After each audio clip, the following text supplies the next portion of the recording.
yang beranggotakan dari Ulfanavita NIM 1903211000007.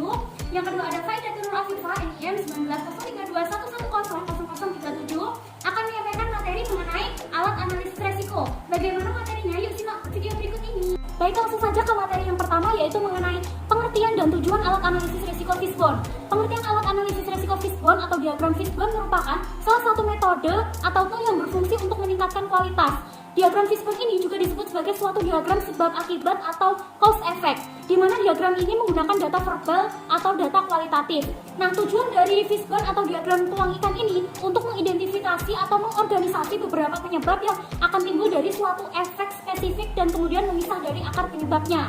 Baik, yang kedua adalah alur manajemen resiko, di mana di alur manajemen resiko ini terdiri dari 4 alur. Yang pertama ada identifikasi resiko yang berfungsi untuk mendaftarkan resiko potensial.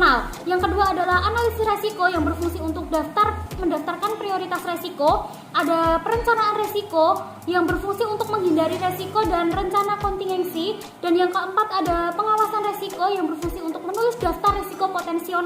Di sini saya akan melanjutkan penjelasan mengenai aplikasi penerapan alat analisis risiko Fishbone yang diimplementasikan terhadap jurnal yang berjudul Analisis Menurunnya Minat Petani Menanam Padi Organik dengan Pendekatan Fishbone Diagram di Kabupaten Ngawi.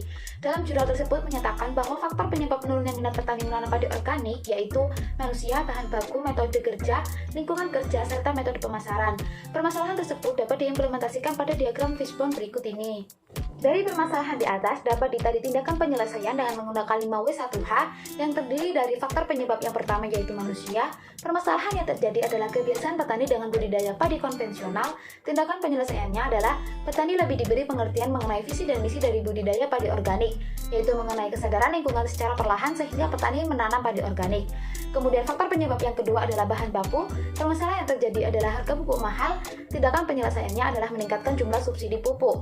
Yang ketiga adalah metode kerja. Permasalahan yang terjadi adalah pembuatan filter air irigasi. Tindakan penyelesaiannya adalah membuat sumur sendiri yang akan dialirkan ke lahan sawah organik. Yang keempat adalah lingkungan kerja. Dengan permasalahan yang terjadi adalah air irigasi yang tercemar. Tindakan penyelesaiannya adalah melakukan bioremediasi dengan mikroorganisme atau enzim yang mampu untuk mendegradasi bahan pencemar. Kemudian faktor penyebab yang terakhir yaitu manajemen pemasaran. Permasalahan yang terjadi adalah harga yang ditawarkan oleh KMOC yang cukup rendah.